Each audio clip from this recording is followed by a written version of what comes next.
of all, thank you very much, Alice. Thank you very much, the family, to invite me. I've been in so many conferences, and I think I've missed the energy of a conference like that throughout the world when the conference is talking about luxury. I just want to make a point that we never had animals in the streets in Brazil. It's something that people have in mind, but we never had the Amazon, the jungle, in the middle of Rio de Janeiro or neither São Paulo. So, and we don't have yet Burberry in Rio de Janeiro, only in São Paulo.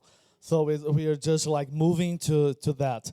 I just want to, I'm going to split my presentation. It's a very short presentation, it's only 10 minutes, to talk about a huge region, the Latin America region, and of course highlighted in Brazil.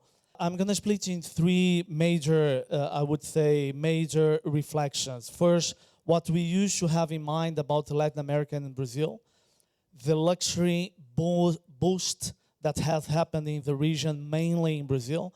We need to have in mind that the capital of luxury in Latin America used to be Argentina, with Buenos Aires. Mexico, it's a different country because Mexico is very strong. As a matter of fact, here in the presentation of Luca, he highlighted Mexico, but Mexico is almost a state of US. We need to have that in mind. That's only a border that separates Mexico to US, has a strong influence by the Americans on the Mexico. So Buenos Aires used to be the capital of luxury in Latin America. Not anymore. Argentina is pretty much dead on that. And São Paulo, Argentina, Brazil became the leading market for the Latin America. So I'm going to talk about the luxury boost and then the digital opportunities. Why there's no way to avoid the internet, the e-commerce, the digital environment for the new consumers in that region.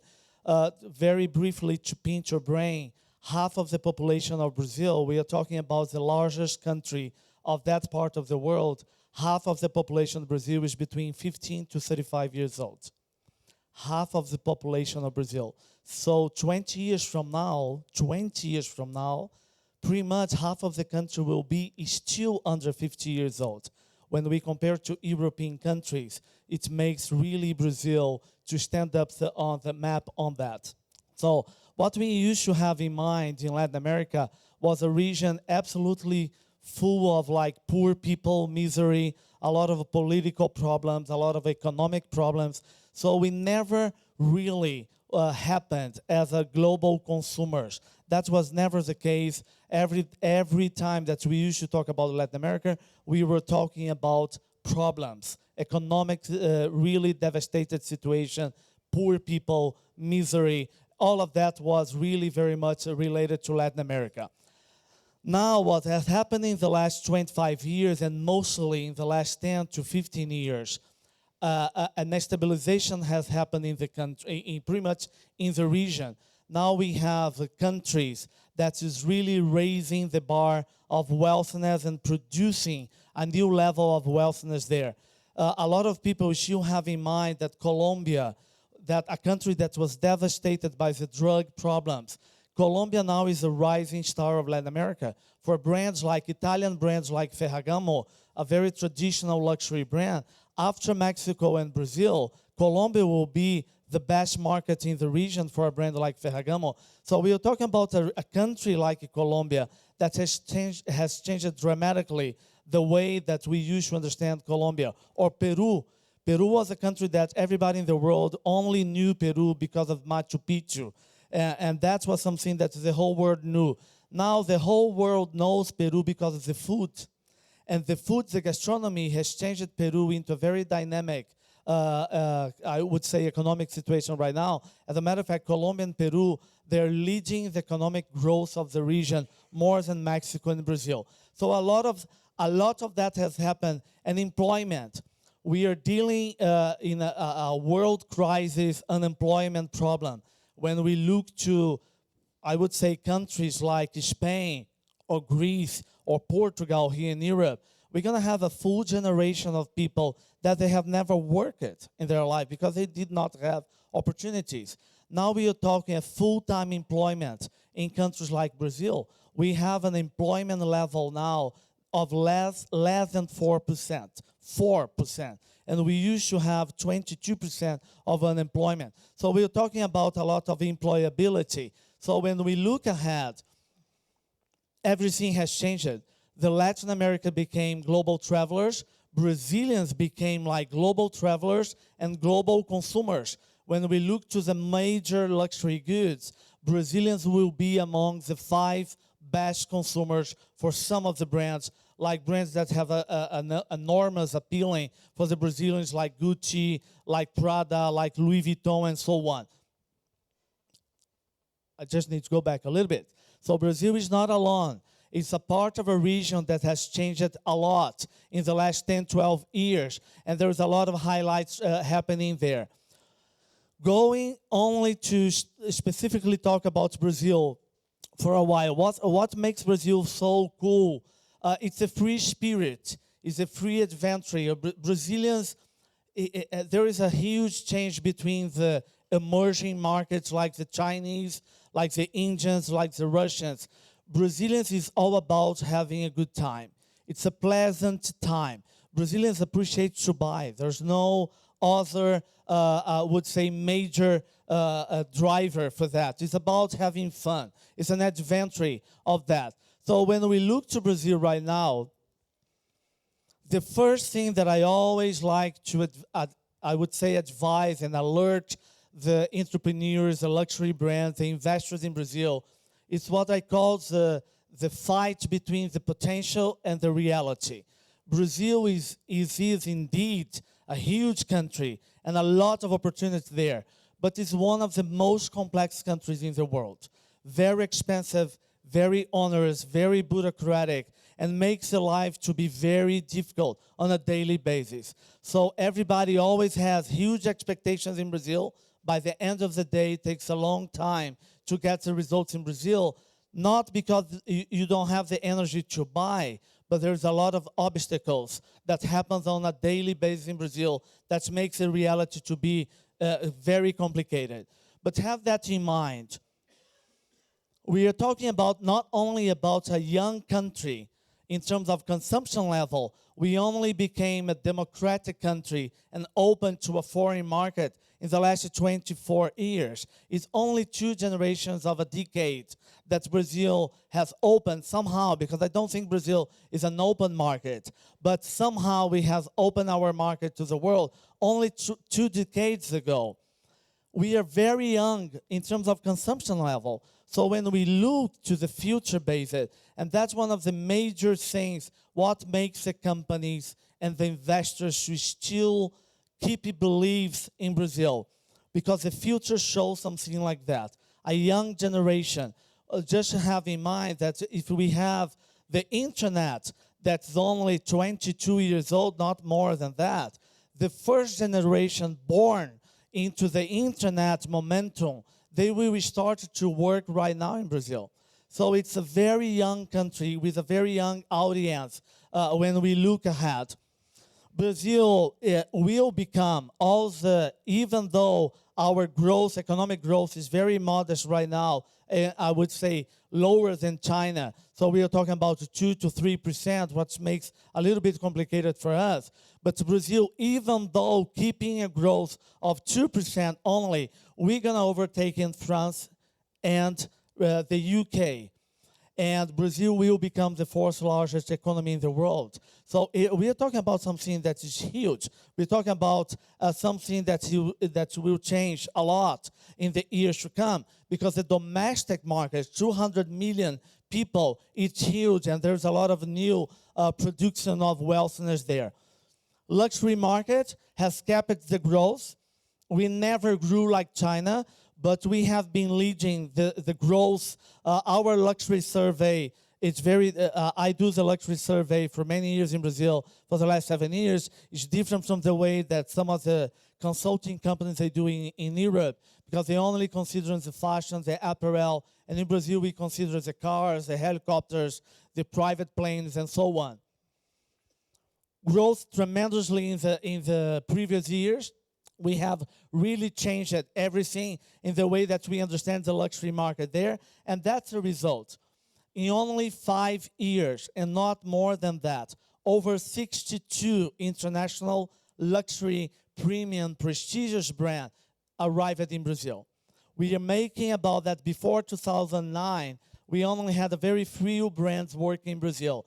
After 2009, all that brands arrived in Brazil, all of them. So we have just had one of the rapid and fastest growth in terms of luxury arrival, because it was not a very slow movement or a slow process. It was a very speed process in terms of luxury brands arrival in the country. And now we are facing that, the arrival of the prestige premium brands, not luxury, but we're gonna see now for the first time the arrival of Uniqlo, H&M, Gap, everybody's arriving there. Forever 21, they have opened 3 stores, and they have had the major sales per square meter in the world in the last 2 months. It's amazing what's going on with that kind of brands now. Apple started, they have a plan of 35 stores in 2 years in Brazil. So we're gonna see all that brands, Body Shop, Desigual, everybody's arriving in Brazil, everybody with the stores supposedly to open now. Brazilians love to buy. Brazilians became like global consumers, as I said before. Only in New York last year, we spent 2.5 billion US dollars only in New York. We became the second most important consumer in New York, the third best one in the whole US market. So it's amazing what Brazilians became, very emotional driven for that. Wealthiness has exploded. Brazil until 2010 was producing 10 millionaires per day. We don't have the number one in terms of millionaires. This number belongs to UK, to France, to China. But we jumped to the 11th, to position number 11 in the world in only 10 years. So Brazil has really produced a level of wealthiness that overtaken Mexico. Mexico was a leading country in terms of like wealthiness, traditional millionaires in that region, not anymore. Brazil has overtaken Mexico, and we have a profound, deep growth on that. So when we look to that, the population in terms of in class, we're gonna see a tremendous change, and when we compare to the US market, mostly the American market, we're gonna see that we are increasing the top of the pyramid, we are reducing the poverty, and we are exploding the middle class. We became number 2 in the world for Coca-Cola. We are number 2 market for Procter & Gamble, Unilever, and L'Oréal Lancôme. We are number 3 in the world for beauty consumption. Everything has happened in Brazil in the last 5 years because of the emerging middle class in the country. So we're gonna see a dramatically change in the way the social pyramid of Brazil was done and was built in the previous years. And we have the Dinks, which became very relevant in Brazil. Dinks is a dual income, no kids, people without kids, and people that do not have children anymore. And there's a lot of, and it represents already like 4% of the households of Brazil. Okay, the opportunities and challenges. I always say to the companies, reset your mindset. To work in Brazil, you can be very successful in the last 100 years. In Brazil, press the reset button and start all over again.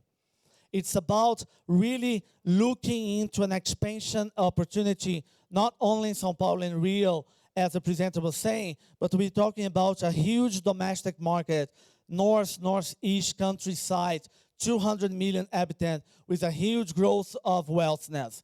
So doing business in Brazil is not the same case of like making money. If someone needs to be a little bit delayed, I'm going to be the one. So I'm going to start, I'm going to be 5 minutes late. So don't push me too much. Doing business and make money in Brazil is absolutely a different thing. There's a lot of companies doing business and very few companies making money, because it takes a long time to make money in Brazil, a very long time. Brazil is a very complex market, very complex, very onerous, very expensive. We became one of the worst countries in the world only to allocate manpower to pay taxes. Can you imagine that? The amount of tax that we need to pay make to have more people in the background than at the store selling the product. We need to have more people on backstage producing and calculating tax there. So it's all about the new opportunities there, and I'm going to finish with that, digital. I don't know if you all know that. We are number 2 in the world for Facebook. We are number 4 for smartphones, and we're going to overpass Japan. And we're going to be the 3rd market for smartphones in the world. We have absolutely the largest amount of hours connected. The average hours connection in social network in the world is about 3.5 to 4 hours. Brazilians are 9.5 connected to social networks. When we look to that, we have the 2nd cities Instagrammed in the world, São Paulo and Rio de Janeiro. The 5 number 1 cities, 3 belong to US, 2 belong to Brazil. So the 5 number 1 cities to be on Instagram. We have the world's largest e-commerce of sports called Netshoes. Number 1, leading online store in the whole world with Netshoes. Saks.com.br used to be the leading online e-commerce for beauty in Latin America, and LVMH Sephora bought them for almost $1 billion because they were the leading online. So we are talking about that, and have that.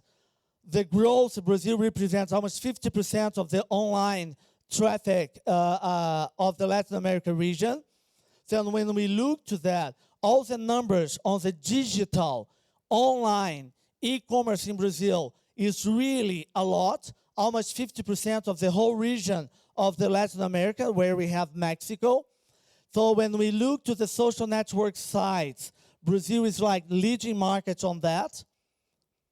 Look that, 9.7 hours spent on connection with social network on the average of 3 to 5.5. And I will finish with that when we take the child's internet, children accessing e-commerce and internet. Brazil has 12.6 hours of connection. When we look to France, it's below 5.